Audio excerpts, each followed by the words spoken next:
And we will start from the first part, from ideas. In my opinion, it is the most important thing, because I can say that it is difficult for me to imagine such situation, but there is a call for ERC or NCM, and you have the impression, yes, I should apply, but can I write about what? Maybe about heart disease? No, maybe about liver disease. I cannot imagine that such approach can work. It is rather opposite thing, different thing. You have a question. You need to answer this question. It is extremely important for you because it is important question. And you wake up in the morning and first or second thought is about this question. And you even know how to answer that. You have the strategy, but you need money to perform this experience. And there is a call from ERC or from NCM. So it is the call for you, the money for you. So it is my personal opinion, but I think my colleagues agree with that. And now I will ask Dr. Ewa Chrostek, successful grantee, ERC grantee, to describe how she was able to find the good ideas. Ewa, the floor is yours. Thank you very much. Hello, everyone. So my name is Ewa Chrostek, and I'm currently leading the Molecular Reaserch Symbiosis Lab here at the Jagiellonian University. I also lecture honorary lecturer in biological sciences at the University of Liverpool. And today I'd like to show you how to find your winning idea, or as Alicja has just said, what has worked for me at least. So my ERC starting grant is called Mechanovolbachia, uncovering the mechanism of action of an antiviral bacterium. And it operates on a bacterium that protects mosquitoes from viruses. So when that bacterium is in the mosquito, it's called Wolbachia. The level of the dengue virus those mosquitoes has is almost zero, right, as compared to uninfected mosquitoes. And because healthy mosquitoes cannot infect humans with these human pathogenic diseases, they are now being reared, mass reared in huge mosquito factories and released in the wild in many tropical and subtropical areas of the world, which are at risk of mosquito-borne diseases. And this approach, releasing Wolbachia-infected mosquitoes, has shown to work, for example, in Yogyakarta in Indonesia, where Wolbachia-treated areas display 77% reduction in dengue infections and 86% reduction in hospitalizations due to dengue when Wolbachia was there. So Wolbachia is an extremely successful antiviral strategy for mosquito-borne viruses, but it cannot be cultured. This is what we would normally do for any other bacterium in the world. You can just put it on the plate and it grows. Wolbachia doesn't behave like that. It cannot be genetically manipulated. Another bizarre thing in the world of bacteria, because we can genetically manipulate most of them. And because of those two limitations, we do not understand antiviral effects. All we know is that it's none of the known antiviral effects that have been described either for insects or for mammals. It's none of that. It must be something else. So my ERC starting project is basically proposing to answer 2 out of those 3 limitations. So I propose to genetically manipulate Wolbachia and to understand its antiviral effect. So this is basically the holy grail in my field, understand how Wolbachia does the things like that it does. And I believe that's a working, valid strategy for finding your ERC idea is to find the holy grail in your field. So something that most papers open with, but can never explain. So people mention it a lot, but nobody solves it. And it's a major limitation blocking progress in your research field. At the same time, ERC doesn't seem to fund incremental research. So imagine I did something on 1 bacterium, now I want to do on 20 more, right? This will not impress ERC. Or I did it in 1 country, now I want to do it for the whole continent. Again, this is not the type of project that normally is favorably evaluated by the ERC panel. And also continuation of your previous research will not go very well. For example, I identified something, I found it, and now I want to describe it. This is too yeah, too imprecise, I think, for ERC, and basically it lacks this substance. And yes, when you describe it, it might be amazing, it might not. So you really need to have this groundbreaking idea. And generation of new knowledge is basically not enough, right? So if we do A, B, and C, we'll of course know more. That's like the basis of all research grants. But this is sadly not enough. So you really have to find a bigger idea.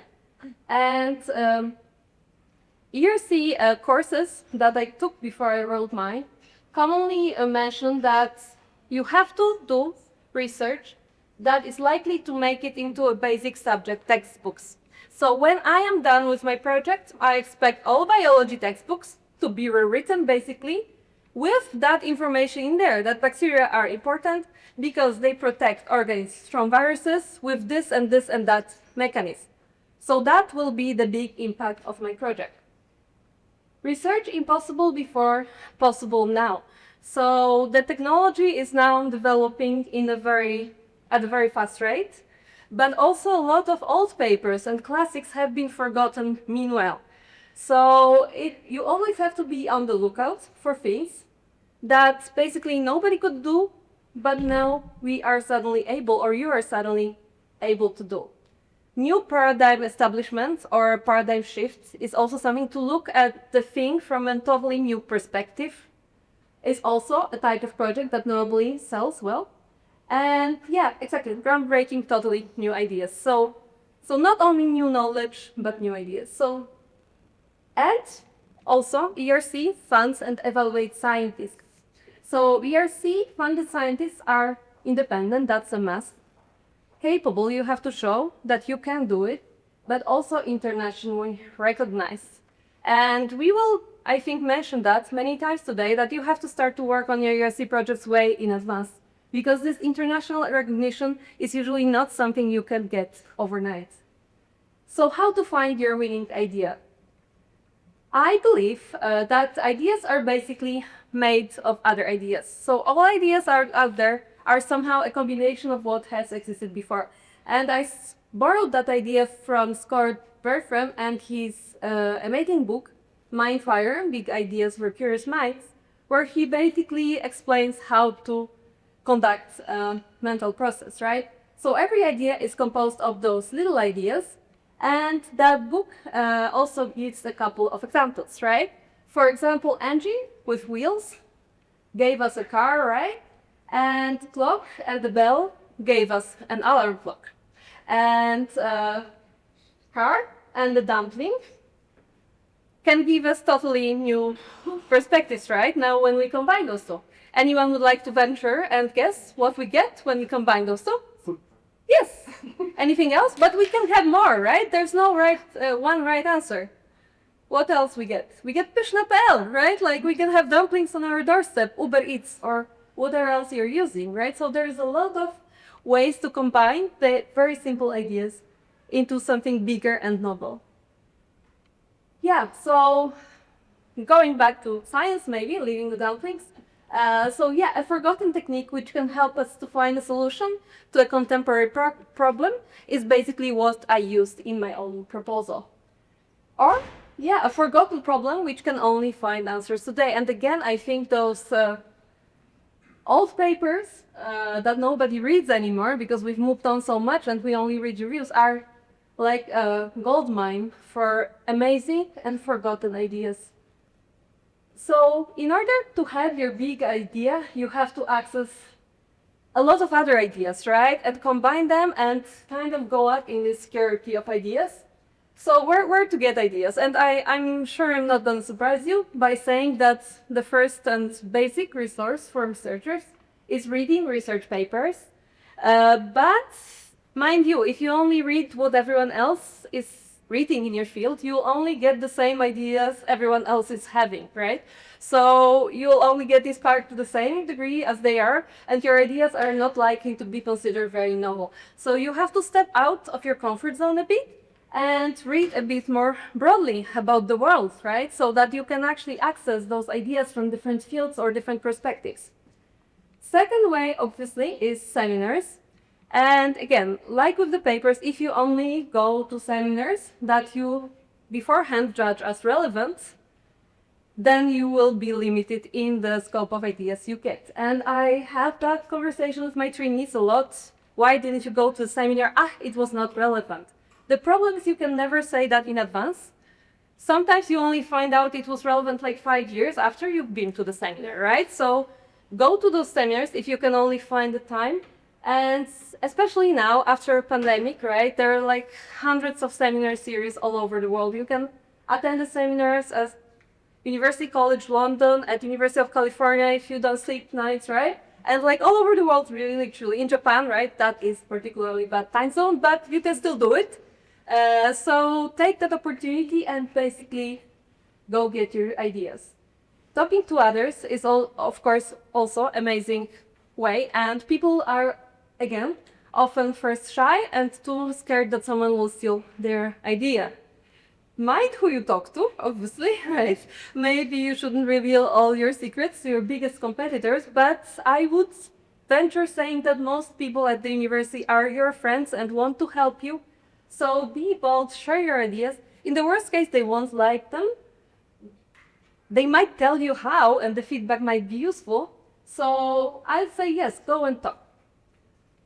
And finally, traveling and moving is just amazing, and it's amazing to speed all the previous points up, basically, because you get this whole immersive experience. You suddenly meet a lot of new people with lots of new ideas that read different things that you did, that went to different seminars for the last 20 years.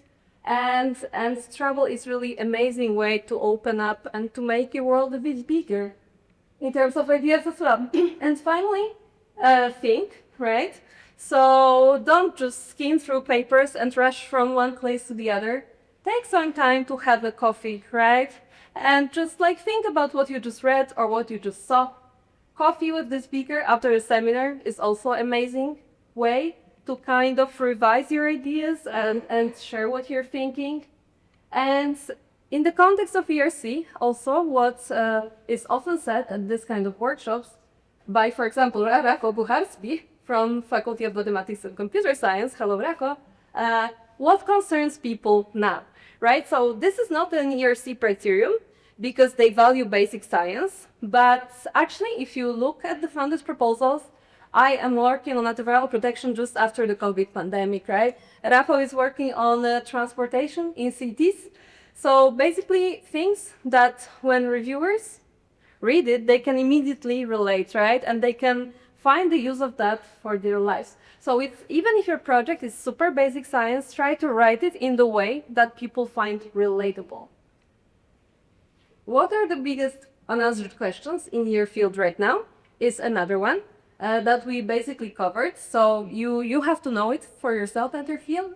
And do you have something that nobody else has that makes those challenges basically approachable now? And then, okay, and after we've done all those, I also recommend taking time of deliberate thinking and just letting your mind wander if you have time or if you don't have time, right?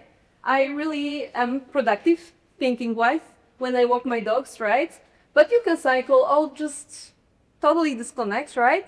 But you do have to incubate your idea a bit and you have to improve it. And don't be super scared and super focused on it all the time. This only generates stress. So it's important to relax, and sometimes when you actually do that, best ideas come to your mind. So I hope that this will help you get your ideas. And when you have them, you have to do some kind of checklist, how they fare in the general world of ideas, right? So is your project high risk, high gain? And high risk is in brackets because that used to be an explicit ERC criterion. It is not anymore. So now the official narrative is that your project has to be high gain, but you are allowed to take any risk that is required, right? So there is no risk maximization strategy. They want to avoid that. They don't want science fiction, right? But they accept that those extremely high gain ideas come with a high risk and it can all just go bad, right? is it groundbreaking? So will it go to the textbooks? Whatever you discover, will we be able to distill it back to one sentence that every textbook in your general field has now? Can you do it? And is it timely? So why now is also a very important aspect. Why we should care now, why we should do it now, why we should give you 1.5, 2.5 million. So my final set of advice for you guys is to start thinking about your grant idea and the general composition way ahead of the deadline. So, and I mean years, I literally mean years. And write down the ideas as they come to you, because ideas come and go, our minds are busy. And if you have them written, it's fun just to look also back at what we were thinking some time back, and you might be able to combine them later into something bigger. And finally, good luck with your proposals. If you need me to read any before the submission, I am open to do so. I had my proposal read by many people. I'll have my proposal read by many people again now. So please write me an email and good luck.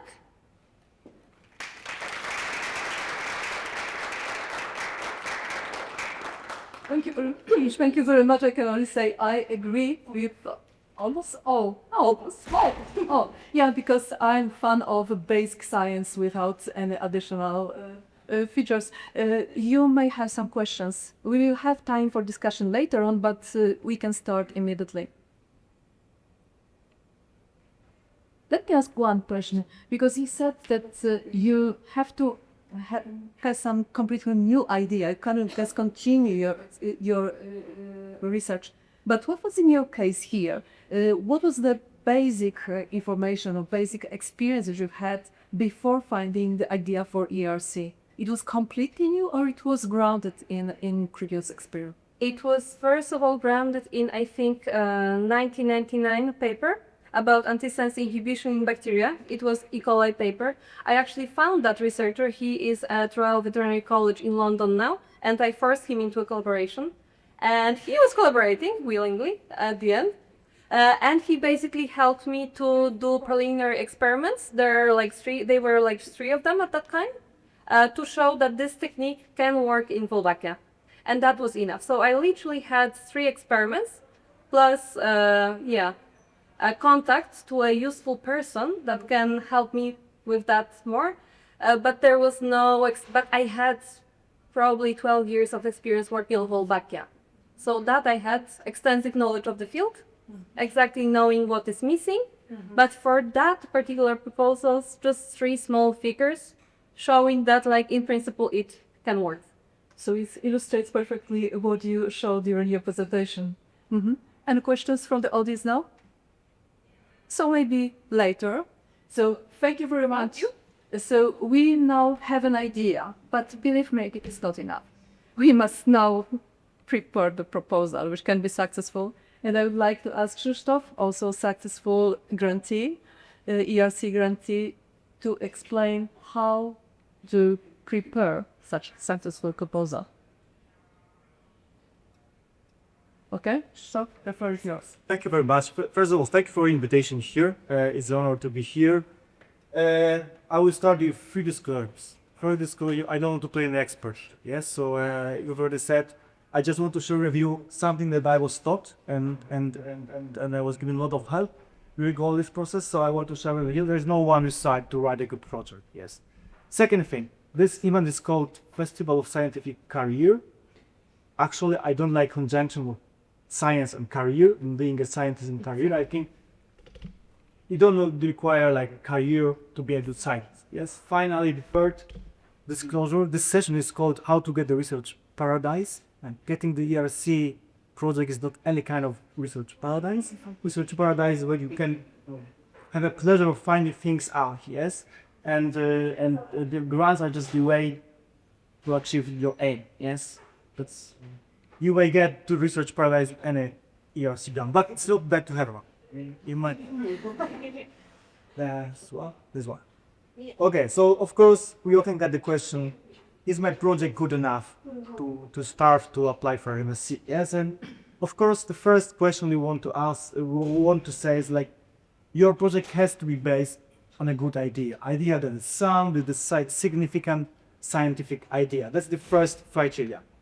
However, there is the second thing that I overlooked, especially in my early days. Yes, even you have a great idea, but you sell it in a bad way, it's not gonna make it. Yes, so there's the second part that in my early days I thought this is just things of war sort. No, science is the thing, and if it was a typical thing, but then all the rest I thought this is just methodology. But this methodology also matters if you want to sell the idea. Believe me, I saw so many good scientific projects with my friends that I understand what is the idea in science, and the idea was brilliant, but just it was written in so way it's not gonna happen. This was like hidden parrots, and they were shining, but they were like you're not gonna see that. So now what I want to say is like how to prepare a project. Yes, I mean how to test if your idea is good. And something will overlap, of course, with Eva's. But let me see how to answer this kind of question. So of course we are talking about groundbreaking, ambitious, want research, blue sky research. I like this guy as well. Yes. So what is that? Eva already gave you some explanation, but I think we agree it's hard to define what it is. Yes. I mean, are spoiler grants non-ambitious? I mean, they could be also ambitious. Yes. Now, as it is hard to answer that, let's define it only from the other way. Yes. I think to be able to ask a groundbreaking idea, you have to have a special kind of attitude. You have to constantly ask your scientific yourself, what is the biggest question and scientific problem in your field? As Eva said, in your field. But just ask, so you have to wake up in the morning, and the first thing you want to think about is why this Nature paper is contradictory to the science paper. Like, why they're not much? Yes. So that's the thing, that you have a constant attitude of asking yourself, what's the question? What is the problem that has to be solved? Yes, and this will help you, I think, to get to this kind of groundbreaking ideas.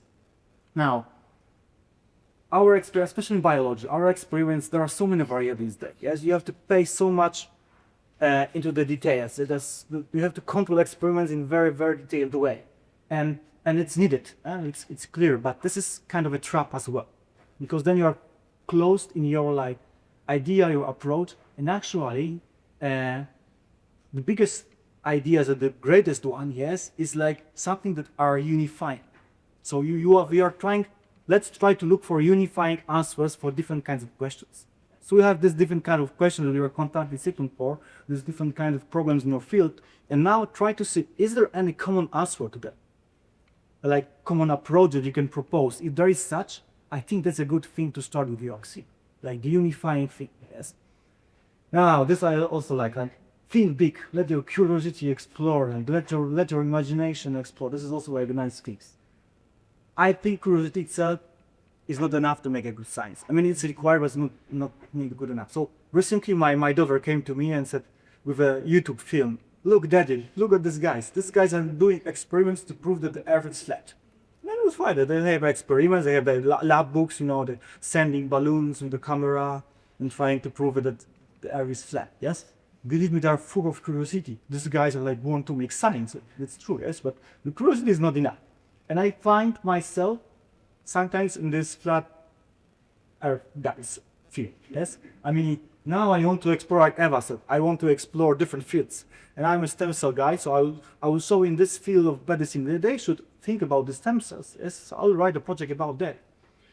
But then, you look for the literature after a while, it seems that it's already shown, or it's not a stem cell that are generated here, and so on, and I'm like this flat Earth guy. Yes. And that brings to the point that also at the beginning, yes, your idea has to be mature. Yes, think about it like a good wine. Yes, right? Bordeaux. I don't know much about wines, but Bordeaux sounds good. And so your idea has to be mature. And these days, there is no I think there's no eureka kinds of ideas. Yes, I mean, I'm full of such things. So sometimes I'm coming back from the lab and I'm, oh gosh, that's the idea. That's Nobel Prize. I'm just thinking, where are we publishing? Nature or science? Yes, it's my question.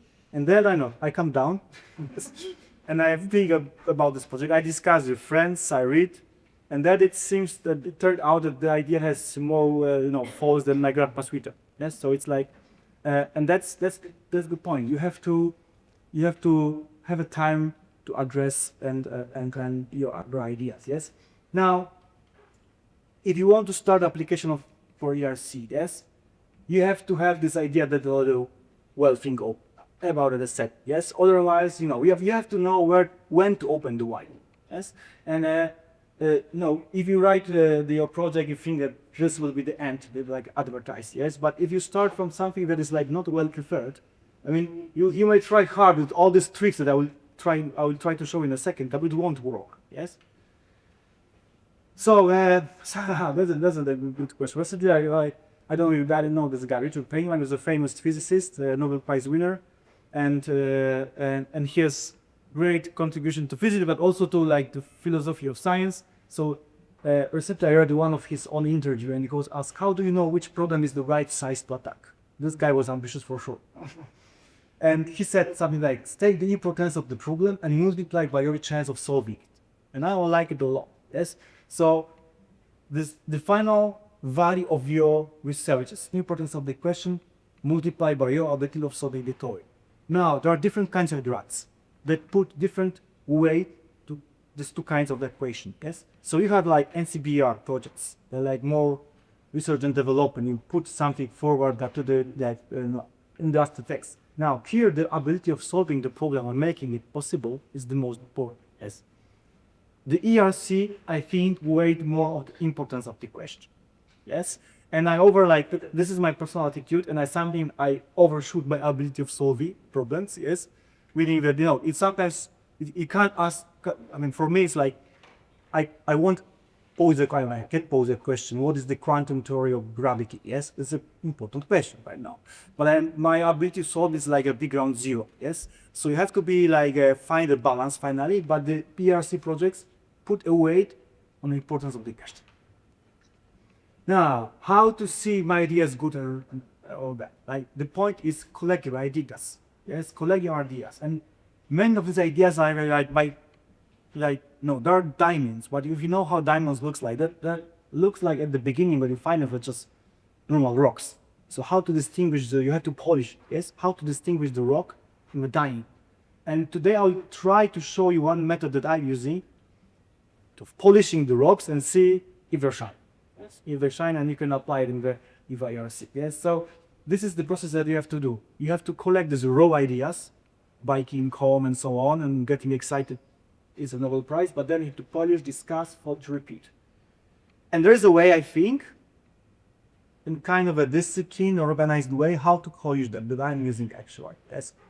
So after this over philosophical intro, let me give you some more concrete advice. All of the grants, yes, could be put into this kind of scheme. Yes, if you put ends of the project at the beginning, you expand significance, innovation of the project. Now approach, feasibility, and so on. Even like NCN forces you to put the methodology at the end something. You just put one paragraph and just to satisfy them. But I think this is the scheme that each one proposal should go. Now the most important is the first page of the project. Yes, and I will explain how disciplining and organized way of preparing the first page can help you to judge if the project, your initial idea is good or not. And the most important question that you want to answer within this first page is the question, so what? So what will happen if you complete your project? Like, answer this question in the very, very first hint. So what will be new after this project will be completed? After you reach your aim? Now, the reviewer wants to recognize a project in a specific order that I think you will often miss a bit. The first question is what? What I want to do. Yes, why I want to do. So why it is significant, and then who and how. How to it's important, of course, but keep this order. Yes. Now, I already said it. The first page of the project, you have to grab the reviewer and keep him tight till the end of your project. After here is yes. So and if you don't grab him at the very beginning, it is hard, I guess, to get a lot of positive impression because it is. And now, let's try this to define the scheme and discipline of preparing this first page. Yes, and this is this first page will told you, yes, this first page for your best ideas, even if you don't want to prepare this for each of the grants, but if you have your primary ideas, prepare the first page of your ideas for grant. It's a bit of a work, but then you have this first page for different kind of ideas, and then you can work on it later on. And you will see if this is a common rob or it's a dime. And now, don't overuse this breakthrough ideas, groundbreaking research in your project. Let the diamond shine. The thing that you called this great groundbreaking research, that doesn't make it groundbreaking. Of course, you have to underline what is good and emphasize it. But let the diamond shine. Now, the skin on the first page is based on this book. It was really helpful for me. I think it's hard to get it. There are some PDF versions if you want. I can tell you. I can also show you the review. This is National Institute of Health from USA, and they have a great. This is old book. It's really big. So this is how the first page should look like. That's first thing you have to define. It's a gap in the knowledge that drives our project. Then you define statement of the need, overall objective, central hypothesis, specific aims, and expected outcomes. Everything has to be one page. That's not easy, but it's worth trying. So let's think about the first paragraph. You have the seconds to grab the attention. Yes. So really keep some time of making. Yes. So so I will start the first paragraph. Opening sentence, current knowledge, and then at the end is the gap in the knowledge. And this has to be the most obvious thing under the sun. After this first paragraph, the gap in the knowledge. Yes. They have to be completely sure that there is something that has to be solved, and that's your project that is gonna solve. Yes. The first sentence. This is very often I say this, the first sentence is very obvious and trivial. Yes, constantly made a turn of one base. Oh, really? You just discovered in America. Listen, you just lost important one line of your first page. Yes, don't make it trivial. Yes, already try to grab the attention. Yes, make something that is not obvious. For example, yesterday there was I would make some kind of examples to do better. Yesterday there was a bone marrow transplantation day. Yes. So you can pose it like this, yes?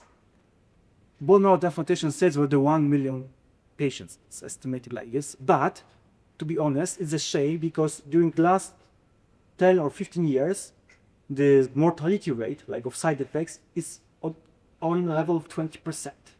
You didn't need to prove anything, yes?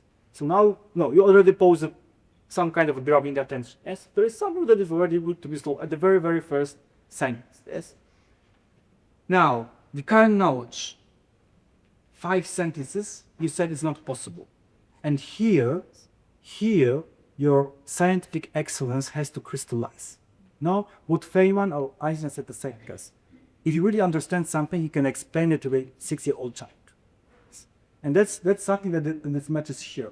The current knowledge, so this is if you understand the main problem in your field, you will be able to do this in 5, let's say 10 sentences, but it has to be short. And at the end, gambling knowledge has to be clear again. Now, I heard a joke where one guy was explaining this on his seminar. I said, no, in biology, at the end, somebody has to be seriously ill, or has to die, or something like that, just to make it even more needed. But it's not in every way, let's say this, yes. And so the gap in the knowledge. So some people will say that what I will tell you now, it's this is redundant. But I don't think it was redundant. I always follow the same scheme. Yes. So you have the gap in your knowledge. The whole logic of your downstream application is based on the gap in knowledge. But there is a second thing. That is a statement of the need that follows the gap in the knowledge. And the statement of the need is what will happen if we don't meet and we don't address this need? Yes. Let's say in the bone marrow transplantation, you say the gap in the knowledge. Yes, you make this and this. But still, there is a mortality rate of 20% that you cannot control because that and that. Yes? And now, statement of the need. If we don't improve this bone marrow transplantation, that are still getting more and more popular, when the people that will die just because of side effects will be just growing in enormous number of patients. Yes? This is statement of the need. And now, overall objective and aim of the process. It has to be clear right now. Yes? Your objective is now to improve bone marrow transplantation. And it has to be most of this thing under the sun. Now, there are 3 steps of defining the, for me, aim of the project. First is long-term goal. And here, especially for ERC, I think it's worth to say, what is my long-term goal? And I use the sentences, the same kind of sentences in every kind of my background. Doesn't matter, ERC, NCM, my long-term goal is to improve the success rate of bone marrow transplantation. Yes, this is my long-term goal. And this is showing you, okay, ERC wants to find the guys that have an idea where they will do, what they will do after this 5 years of ERC. Yes, they want to show them with your kind of idea, they have a guy that has a vision. Yes, now, overall objective of this proposal, let's say my overall objective is to enrich for a stem cell population that you are transplanting, for a stem cell that have a better functional ability, let's say, yes, and this will help to improve the bone marrow transplantation. Because bone marrow transplantation relies on the steps. Yes. So that's my objective of the proposal. And now you give a focus with your central hypothesis. Yes. My central hypothesis is that by using a method that was overlooked for years to select for this kind of population of stem cells, I will be able to increase their frequency in bone marrow transplantation, and I will, by this way, only help patients. Yes. Now, here, some kind of further data and even support, as Eva told you, is really key. Yes. Central hypothesis, and this is like how to define the central hypothesis. This is like very important question, because often when you see the reviews from the grants, it's a, okay, there are a lot of ideas thrown away for the project. There's no one central hypothesis. That's why it's important to have it still. Yes, even though you decide what is the objective of the project. For me, it has to fulfill the definition of the hypothesis in the Karl Popper way, meaning if tested objectively, it could be proved to be valid. This is the Popper old philosophical definition of the hypothesis, but I think it's still proper, and you have to use it to make it really a hypothesis. Now, but make it quite general. Yes, avoid. For us, I mean, I am from biology, there are different fields, I guess, that you are from here. But avoid proteins, gene names, maybe, yes. Make it quite general. You will have the working hypothesis of the end. Of course, it has to be linked to the overall objective. It has to show one of the possible directions. Yes, I want to improve bone marrow transplantation by increasing the frequency of stem cell in what I'm transplanting. And now I'm showing you the central hypothesis. They use this and this method to enrich them, I will success. This is kind of one of this direction. Now, in biology, there is a problem of so-called fishing expeditions. And there is a lot of methods right now that are called, and I think not only in biology, called screening methods, yes? You can sequence, you are in biology, we sequence single sort of sequence, and we make high throughput data that you can collect data like a massive data sets, yes?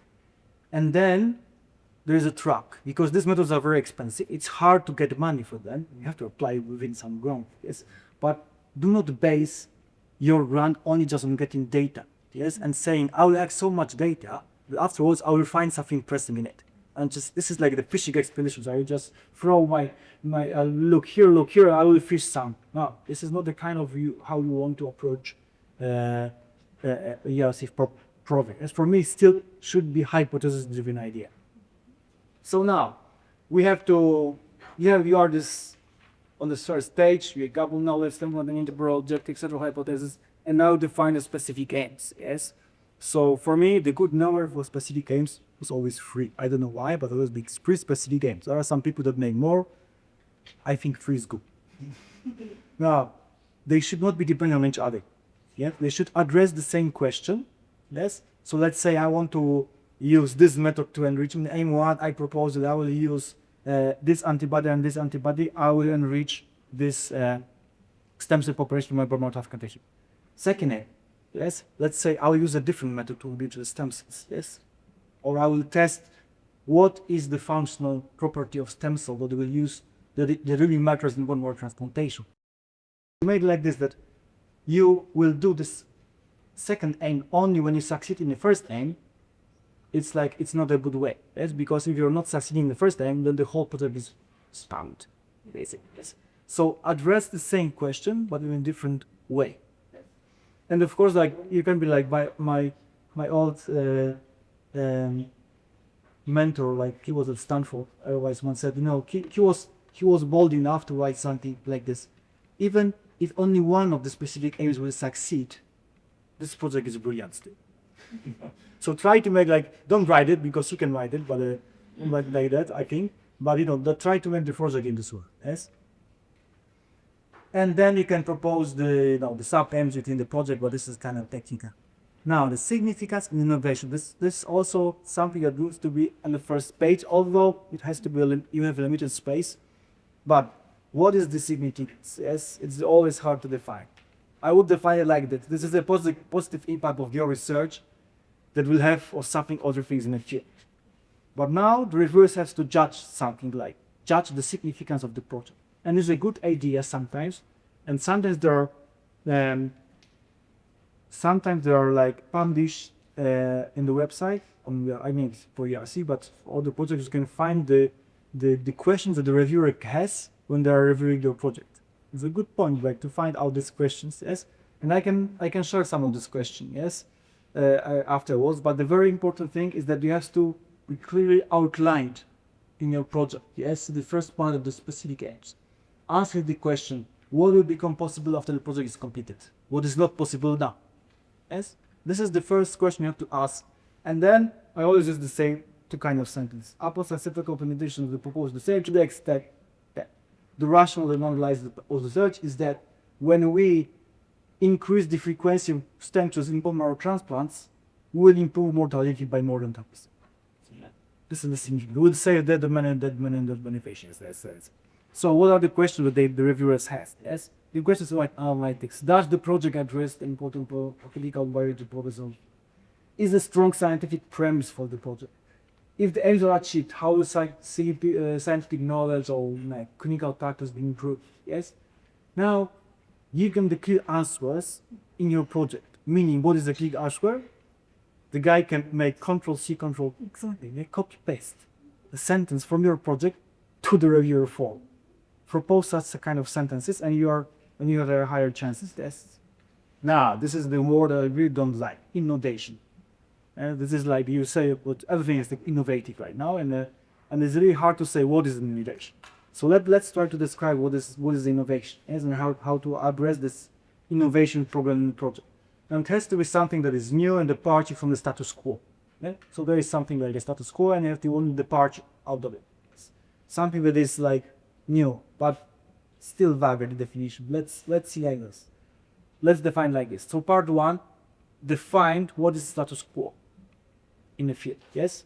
So for me, it's like, and I have to make it in a diplomatic way. I mean, no, right? These stupid guys don't know what they're doing. Now I will do it. No? That one now. Like, because these guys will review a project. So now, let's say like this. The research on the bone marrow transplantation has made a huge progress, yes, because it developed a clinical practice that led to save this and on patients' lives, yes. But now, for the last time, we do not improve anyhow, yes. You are a status quo right now, because for recent years, we do not any more progress. So there is a status quo, yes. You acknowledge what was good, but now you defined, okay, you are at the point for the years we do not make any improvements, yes. Now, statement of innovation. Now there is the innovation. What can should be clearly visible. Yes, and if you want to say something is innovative, say like this: my research is innovative because, and then you put what is innovation. You have to clearly define things. I think it's innovative because nobody thinks about how to increase stem cell frequency bone marrow transplantation. Yeah, let's say like that.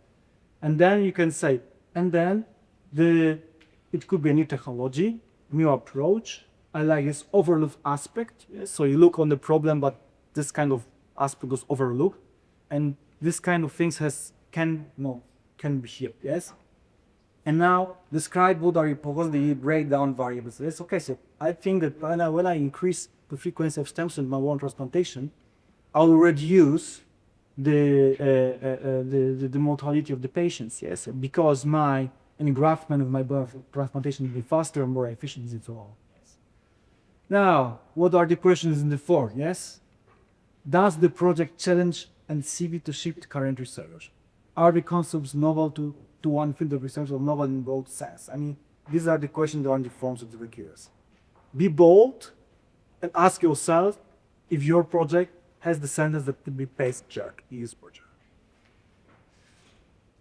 Now, this is already taught, yes, but I just want to say if you apply for ERC and about the discussion with the project, I think there's no doubt, yes, as Eva said, you have to discuss with as many people as possible, yes. Now, it is also important to have reviewers outside the field. That's what I told you. If you understand something, you can explain to a kid, yes. So give them the first page. In the first page, that's why the first page is important. Yes? Friends, family, grandma, they should understand the main significance of the business. Yes. That's why the first page is important. And if you get to the second stage of ERC, so the first stage is like a project, second is interview class, and here take part in as many mock panels as possible. Yes, so I think I had 6 or 7 mock panels, and we work a lot. So on the mock panels organized by Contact Point, by PAN, Excellence Center. So there were guys, those the biggest names in Polish science there. Yes?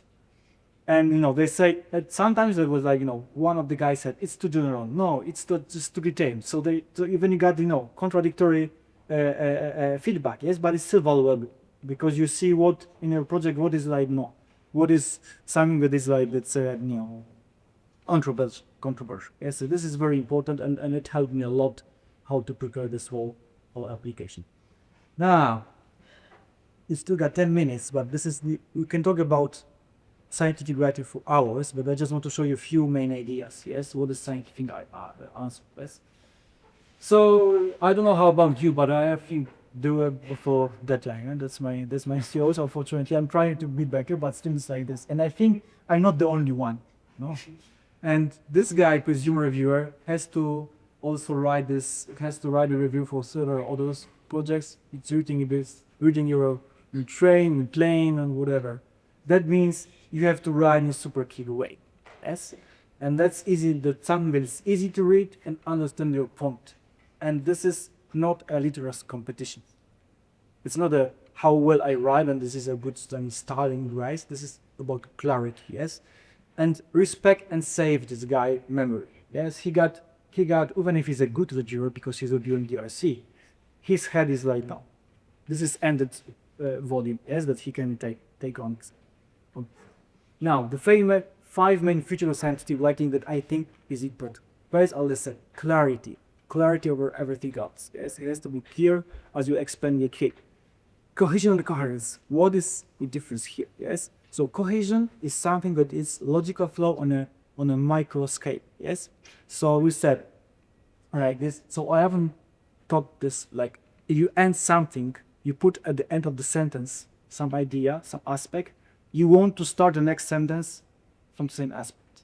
Yes. You make a chain of logical flow. Now there's a nice method that you will cover. Like you write your project, of course, after 1 week you forget it.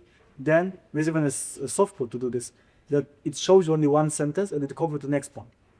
Now you read the first sentence and what do you expect from the second sentence?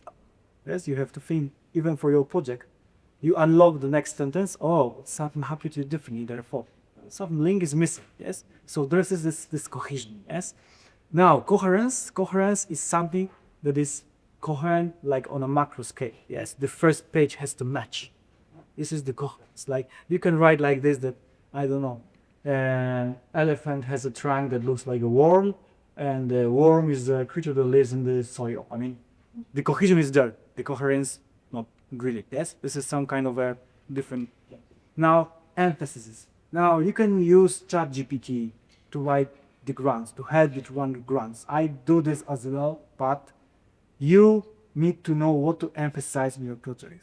ChatGPT is artificial intelligence. It doesn't know this. And often I get back to ChatGPT. ChatGPT is not trained in scientific writing. ChatGPT is trained on what is found on the internet. It's rather more the literacy competition than the clarity of the project. Yes, that's why I don't overuse it. Now, concision. If you are not paid for the made pages, yes, you are paid for the idea, and if we can make concise, make it concise. How to get there? Few rules at the end. 5 minutes. Strong verbs and vague verbs. So if you make it concise, you also want to make it dynamic. Text has to be dynamic, yes? And there is some concept that strong verbs, vague verbs, and nominalization. And what is strong and empty verb? Now, We conducting an investigation. No. Conducted is a very empty verb. Because you can say there is nothing added the value of using this verb in the sentence. Because you can say, we investigated it. It's concise. Yes. It's more dynamic. Now, that's more later. Our drug induces mobilization of cells from bone marrow. That induce, it's kind of a vague verb because I can get rid of it. Yes? If I can live without this verb in my sentence, it's like empty verb. Because I can say our drug mobilizes cells from bone marrow. More examples. The committee has no expectation of nominalization. Expectations, typical example of nominalization made out of verb. You can say the committee does not expect to meet the verb. You see, it's much more dynamic. You want to have this typical guy awake to make it more dynamic. Now, sometimes it's always like you can write a sentence and you find the sentence it's pretty opaque. There was a considerable erosion of the land from the fields. Looks like a good sandpaster. You can even write it better. The floods considerably eroded the land. Yes. Shorter, more dynamic, use strong verbs. Yes, this makes your text concise and better trick. Now, there is a common belief that to keep the scientific tone, you have to use the passive voice. I think no. Yes, and maybe some old professors too exist. Maybe it's passive voice is passé. Yes, active voice is easier to read and avoid a few extra words, and it's make a direct order of the sentence. Agent, action, goal. Yes, that makes easy to follow the sentence. Yes, and don't be afraid to say we observe, we identify, I propose. This it makes the text more dynamic again. Yes, and then if you write the project, for example, I will tell you now. When I write a project, I like Kalinic, Kaliszczeć. I mix languages. I write something in Polish and English. Just make the first draft. The first, what is important is the logical flow of the project. Yes, and then if the logical flow is there, and I work on the project. I wrote this in a passive. I see it's passive. I think how to change it in active process, and so on. Avoid long sentences. No, this is this is a plugin project. Yes, so you have a sentence that has more than 40 words. Just check it again. Do you really need it? Delete all unnecessary things, details, judgmental, adjectives, and so on. Identify the main purpose of the sentence. Yes, and then divide it in more sentences if it has more than 40 words. Sometimes whole text altogether will be longer. That is one sentence, but believe me, you will gain the understanding, the clarity of the text. Yes. So although it's longer, it should be easier for this guy and consume less memory RAM number of the reviewer that we want to have. Yes. Now, make a story and grab their attention. No, it was I was level 1 of the course from LeBron about brain writing, and he said something like this: imagine Agatha Christie up in the same day or ground application. Yes. Now, I don't want to say that you are waiting your central hypothesis for the very end. No. You have to have the central hypothesis after the first paragraph. But you want to grab attention. You want to emphasize the thing that has to be emphasized. Yes. So there are some ways how to grab the attention. Now put the negative sentence. It will wake up this guy. Now, for example, these tensions are not necessary to protect patient early after transplant. And the guy is what? This guy is wanting to propose stem cells to make transplants great again, yes? And now he's writing they are not necessary to protect patient from the transplant. And you put the second sentence. Stem cells do provide long-term, light-lasting blood production. So transplant. By this way, underline that you are doing something with long-term, light-lasting, not every after transplant. Yes? Emphasize this thing. Now, indirect question. For example, let's say negative. Even that, you observe it. Our drug induces expression of cytokine A. We wonder if the application of the drug will mobilize symptoms. Yes? Indeed, we observe. Now, I can say only this. Indeed, we observe because drug does not use mobilization temples or does use mobilization of stem cells. But I put this extra sentence just to emphasize that this is an important question. That my drug does induce mobilization of stem cells. And I put this intro thing just to follow and to introduce into my grab the reviewer into my way of thinking it. Now this is important. Yes. You can put the direct questions. Yes. While you know the stem cells to do blood stem cells, the question remains, and you put is the question too, and then you try to answer it. In this way, you grab the attention of the reviewer. Now there are some expressions like historically and traditionally.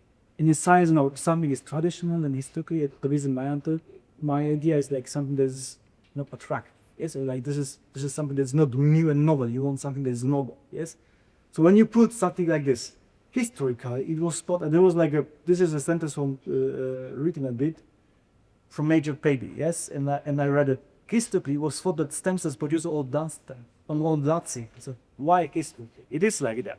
Yes, and it makes something like the biofeeding. What? And then in contrast, we demonstrated that most of the melts are produced by the genital cells. So they introduce the emphasis, they put the emphasis of the importance of the wine. Yes. Now just to end, why do you have to think ERC grants in Poland? Yes. Now I want to show you because there are like a lot of petitions to support increased funding in Poland for science. And if you look that we are somewhere here, yes, how much of GDP we spend on R&D. No, we can build the roads, we can build highways. We are like one of the most fast developing country in Europe, but you can't make a good science. Let's say it clear. Yes, we can't make a good science. But, and it is clear, I think if we reach 3% of GDP of making invest in science, I think that would be the aim, yes? And that's what we aim for. Like suddenly, does not depending on what political option is on the board, we still spend like 1% of GDP. It's not changing at all. Yes. And I have to say one more thing. Even if you see how many grants was obtained for a given country and you divide how many investment we put in, we still are very poor. You know what that means? We have a wrong mentality of doing science in Poland. Yes?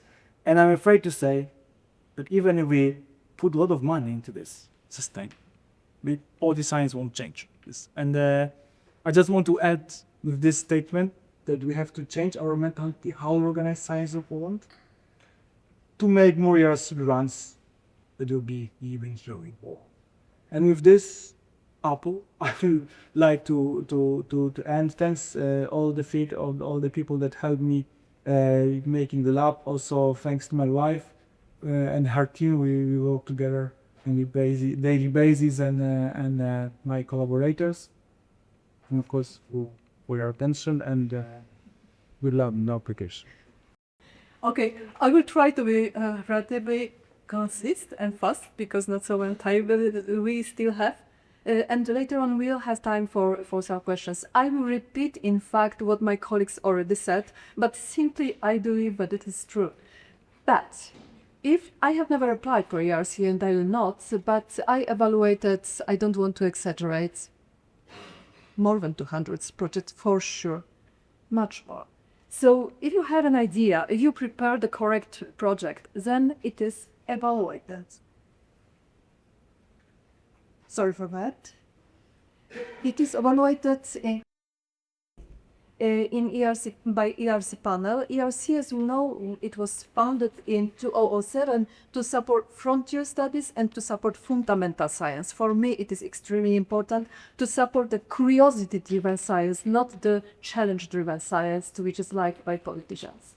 And it is led by independent body, made by consulting council, and let's hope that it will be independent forever. It is extremely important, and we should defend this independence.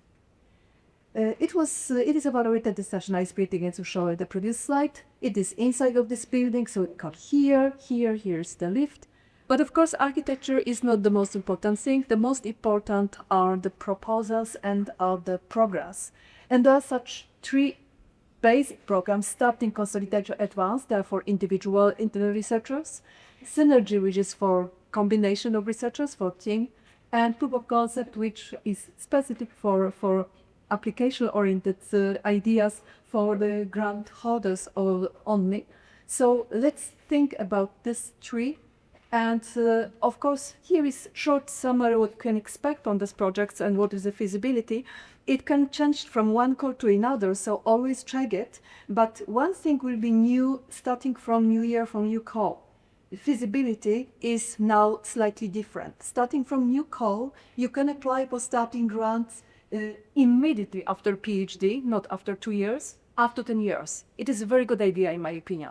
For consolidator up to 15 years, so it is also a very good idea because it increases the flexibility. And for advanced, there is no limitations.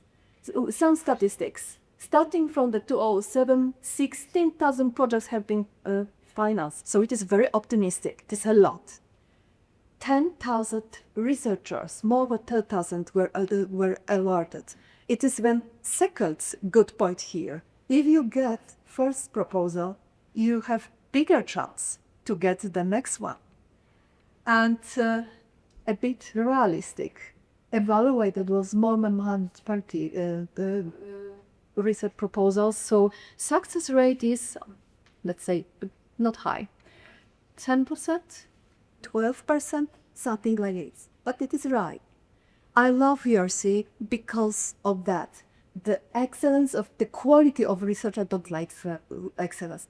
The quality of research is the sole evaluation criteria. It is just copy-paste from such introductory meeting for the reviewers and for the panelists. And I prepare such copy-paste to you. As you see, rules are extremely simple. This is my input. It is not from the original review.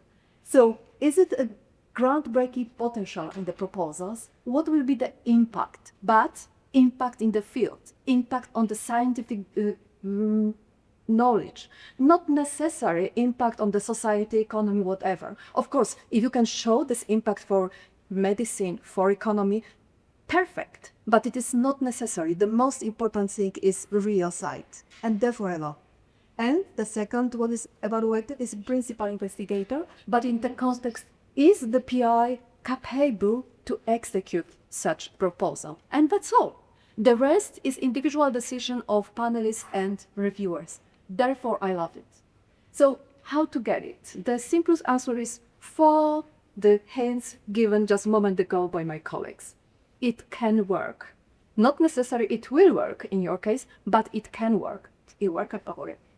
So I will repeat some indications one more time. First of all, you must have good science as a background of your proposal. And as Krzysztof said, good science poorly written does not have any chance. Good science well written, it has a chance. No worry, but chance. And you write for reviewers, not for whole general public. You write for these few people. So get inside the head. Put good idea, important question, clear hypothesis, but put it in the easy way to understand, to be found, to be used. And use focused writing for sure. And please remember forever, grant is not review paper, it's a plan. You don't need to put all knowledge in the field. It is not for this purpose. Each sentence should show that it is the rationale for your important question. Remember about that.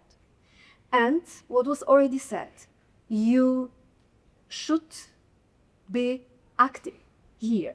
You must show a plan and you must show what will be the outcome. And I am a reviewer. Please don't use such outcome, such description. And I will publish the paper in top journal, or maybe even 2 papers in top journal. No, it is not the argument. Of course, you will publish some, but you will understand something important and you will finally know how it works. And we will publish it in Nature, but you will understand the new thing. And this is the outcome which we expect in ERC to have. Remember this about that. You can use stronger language, what was already said. No passive voice. You can say, for example, like if you prepare the research paper or review, you should describe different perspectives and be completely objective. In proposal, you should show the full picture of different interpretation, but you can believe that one of these ideas is correct. You can say, I believe, because our preliminary data show that it is important part. You should show yourself as a person who can make this project, but please do not exaggerate, because you must keep some balance. What was already said, if you can remove some word without changing the merit, remove it, because I love this. Keep it simple and succinct, because it improves clarity. So again, original science is the most important thing.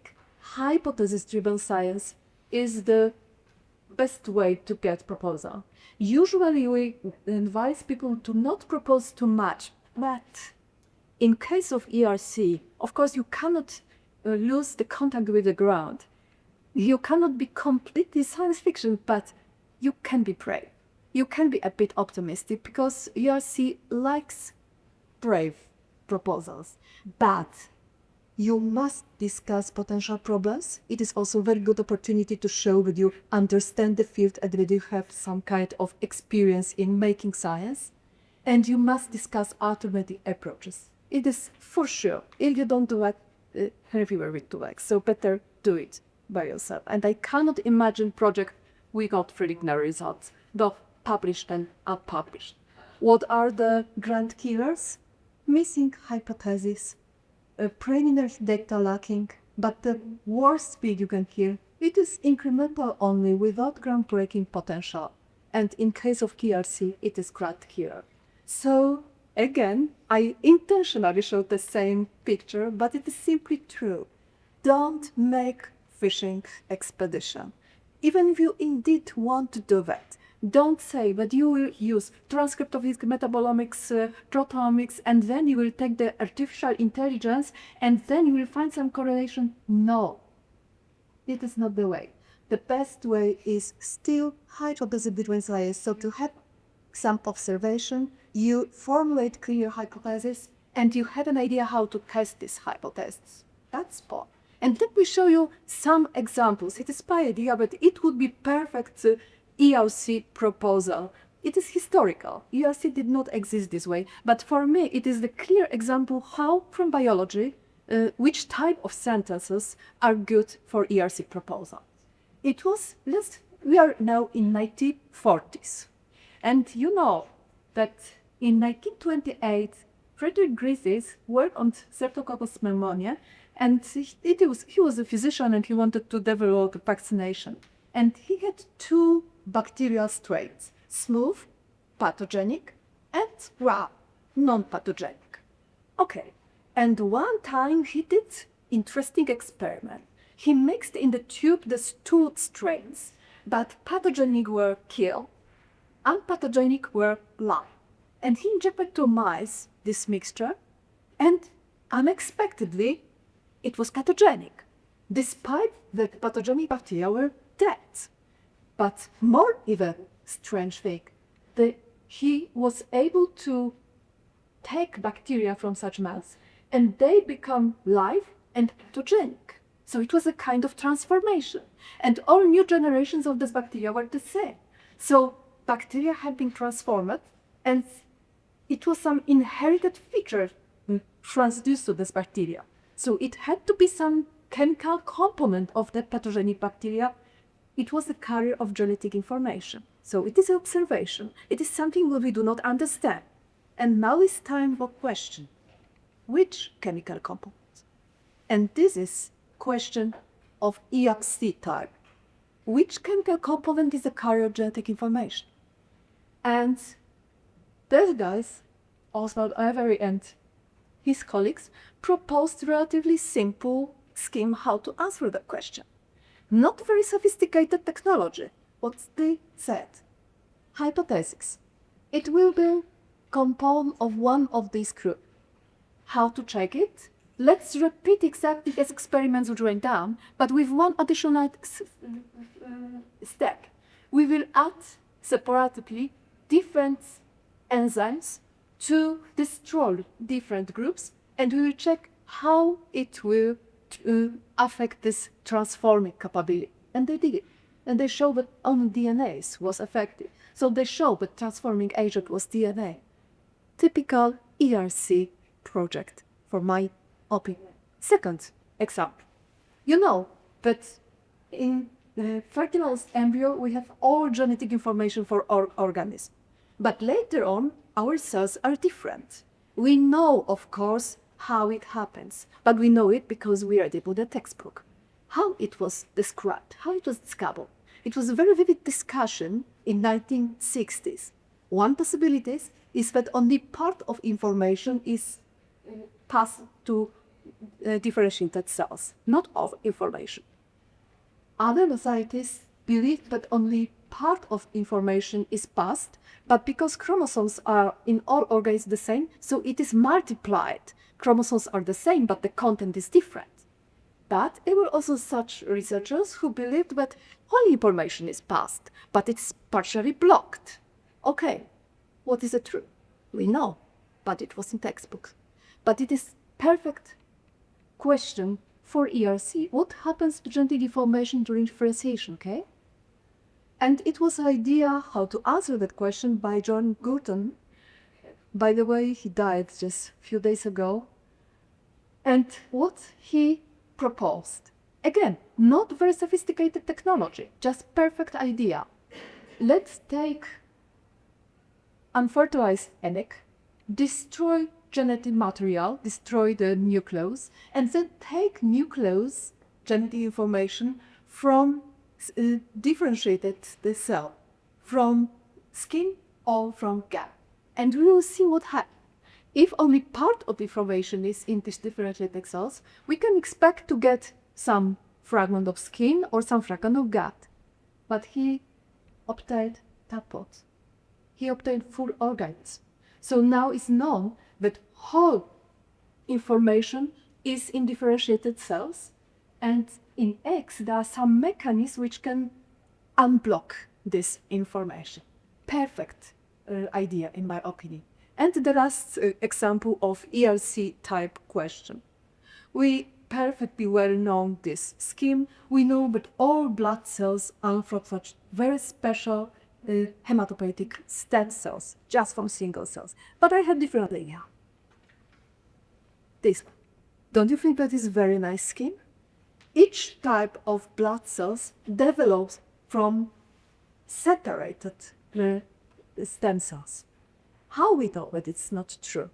And again, it was very nice idea, very clever idea, and it shows how development of new methods or new experimental approach can give an answer.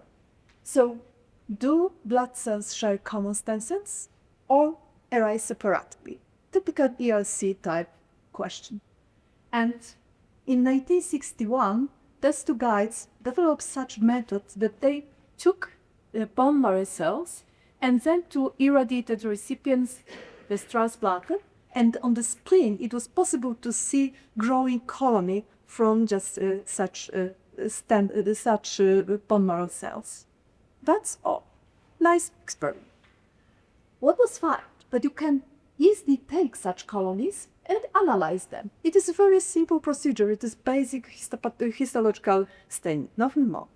Okay, it is still not ERC type, but they found additional idea.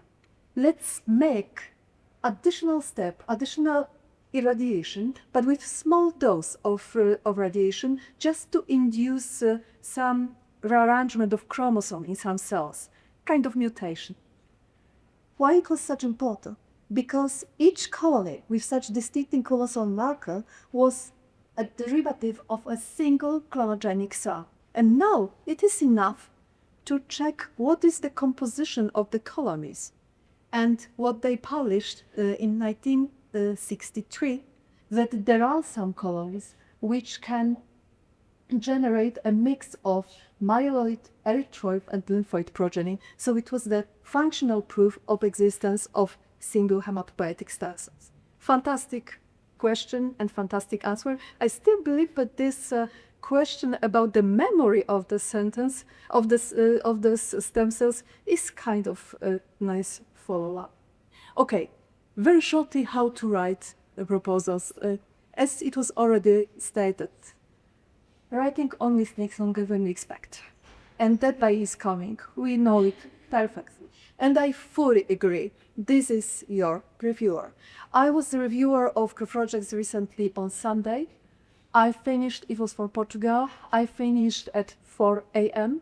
Yesterday I prepared the final report. And yes, I fully agree that you should remember about this guy.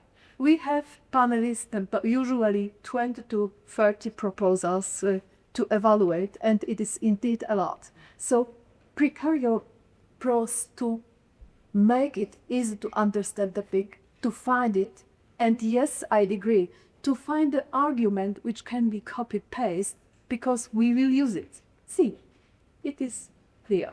And I fully agree with it is observation by Krzysztof as a C, which I took, that the brain of such reviewers after several projects is like the brain of Trier or Kerr, and I fully agree that Kicia and books are the perfect tool to understand how to prepare good research proposal.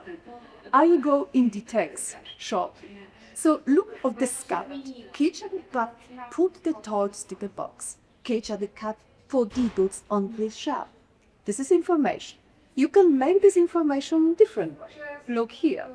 With exceptional care and refined grace, the fellow known as Kicia blah blah blah.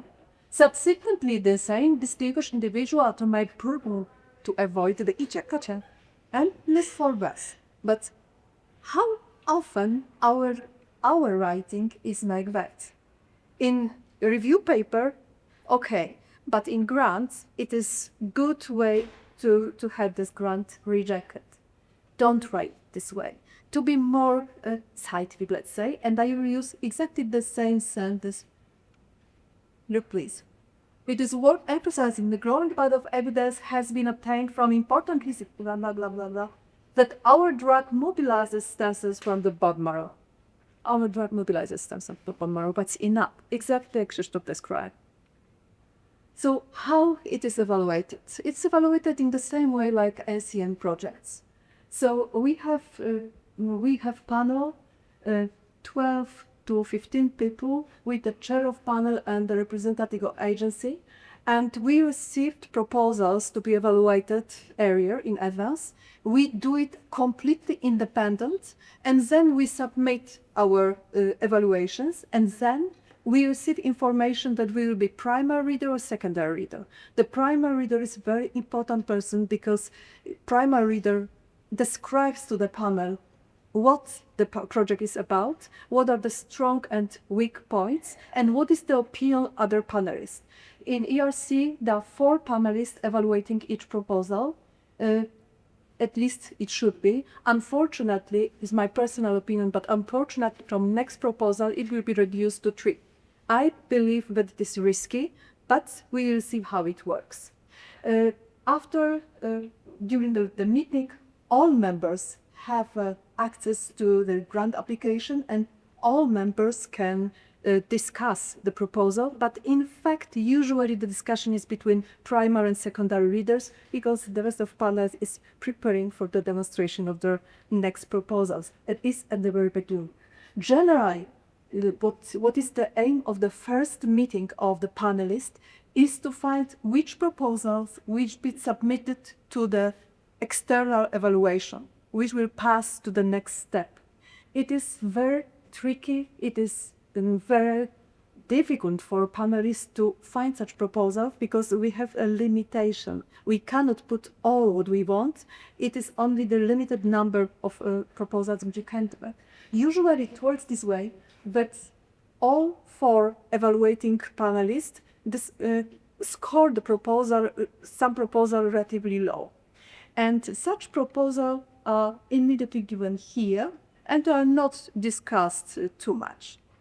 Some proposals, rare but they can appear, are evaluated as fantastic by all 4 panels. They are also not discussed if too much, they go to the vast majority is going here. And now your writing style and your idea, but also your writing style must help people to transfer it from this put here, okay?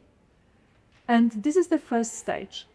Then proposals is submitted to external reviewers, to experts in the field, and there is the second meeting of the panel with very similar type of discussion, but the answer will be which proposals will be funded and which not. This funded, it will be about 10% of those which were submitted. And now how to evaluate in details and up to light. Proposal contains abstract, it is short, and in fact reviewers usually do not pay too much attention to Excel.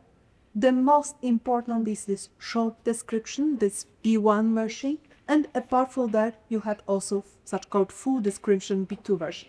And now starting from next call it will be some modification in this traditional way of writing.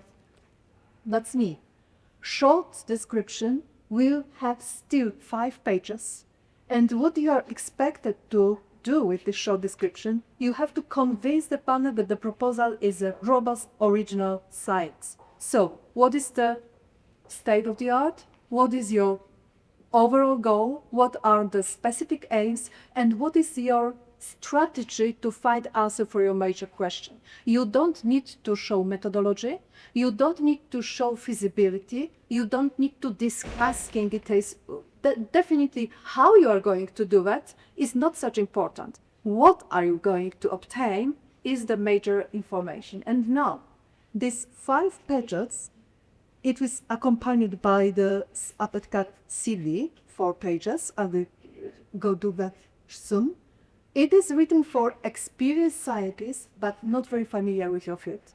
And importantly, during the first meeting, all evaluation is only on the basis of the short description.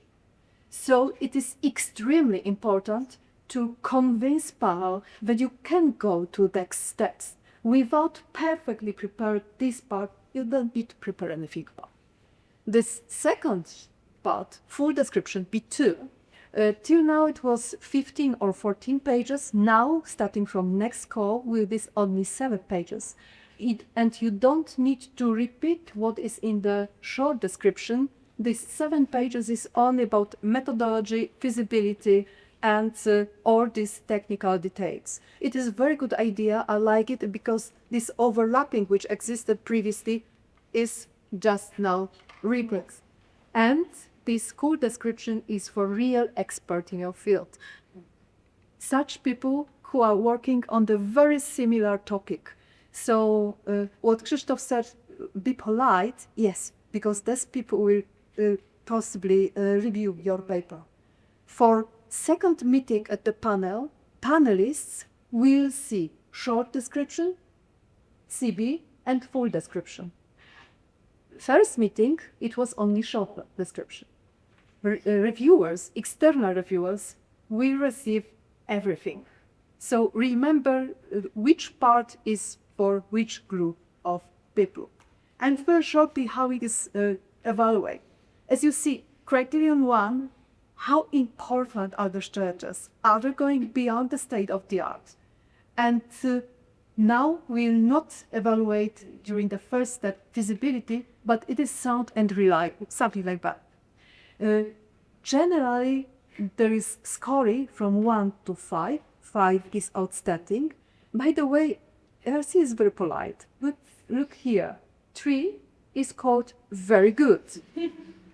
Forget about that. Simply, if there is 3, you have no chance. If the final outcome is 3. Of course, the final outcome is not the average of the scoring from different panelists. It is always, it can be completely different because it is the effect of the discussion. However, forget about that with 3. And the second step, additionally, the panelists and the reviewers, external reviewers, evaluate also research methodology. And again, it is from 1 to 5. And we were expected till now to provide to each point also comments.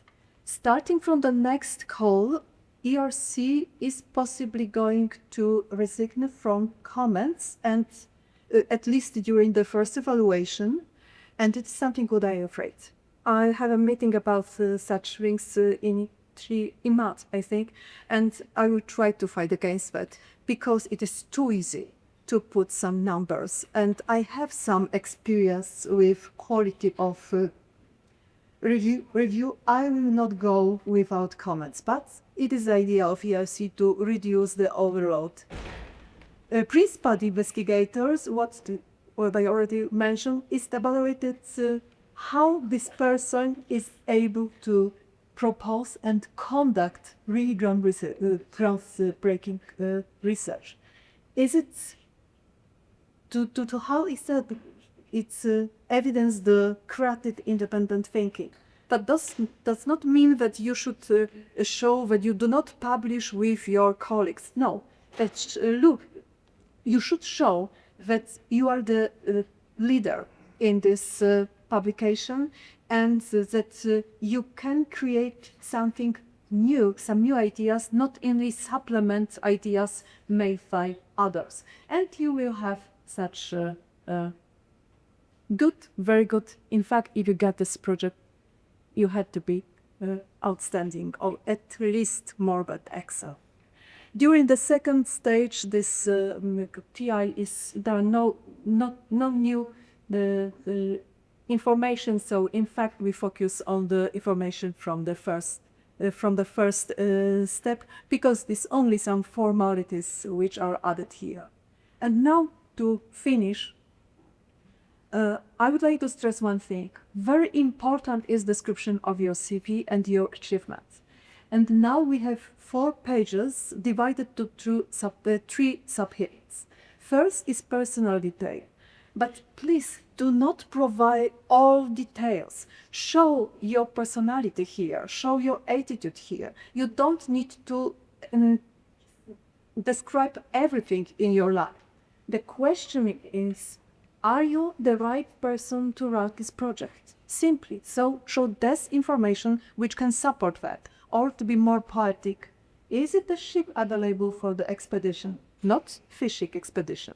For a journey beyond the horizon, okay? So write these details thinking about that. You are expected to give not more than 10 achievements and list them. And what is important, not only list, you can give a factual narrative why it is important. That it is in nature, it is not such important. What changes after publication of your paper? What is new in understanding of some processes coded? And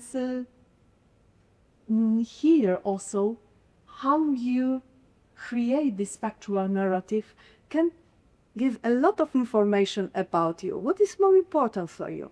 Science or academic career? Of course, it can be together, but it is important what is the priority. At least for me, it is important. And there are also places for additional information, putting some context. For example, you, for several years, worked somewhere outside of academia. You were in a company and you worked on the new drug. So you don't have perfect publications from this time, but you have experience, important experience, and it will be appreciated by the panel. Put such information. If you had some other duties, important duties, put such information. Panel understand that and can appreciate how, with some other activities, how effective you can be. So for sure, you are this type of scientist you would like to have. And finally, we started a bit later. And finally, here is also space to say, my postdocs, my PhD students are in science and are doing very well in such group, or are independent scientists. Or my students received a national project like Prelude, for example. It is something for Polish people good, because it's not such obvious everywhere. If you have students with real success, stress that, because it is simply evidence that you are good mentor and that you are leader of the group. So it is definitely for your application. And let me finish with one thought example. This narrative CV, this narrative part is extremely important, and I will show you two examples of real CV. First is here. It is the first paragraph in this description of the achievement. I develop outstanding research with such number of citations, with index 4G, which is exceptional value. It is real. I published so many papers. In 42% of them, I corresponding author. My research revolutionized because it's cutting edge, and so on and so on. It is more and more frequent. Personally, I would avoid this wording because what I believe, opinion about the achievement is the matter of reviewers and panelists. You should give arguments, but not opinion. Another example, look please. Aha, this guy did not get. It was for a pass. My group combines such technology. We have provided the first free cell structure of exporting, or here. We showed that resigned human T-Rex corrects mutations here. And recently, we have generated variants of Cas13, which is now being developed with spin-off Copen. Okay? This guy received this project. Not only because of sub-CV, but let's go, in my opinion, rather in this direction. And the last advice is, be confident, you can do it.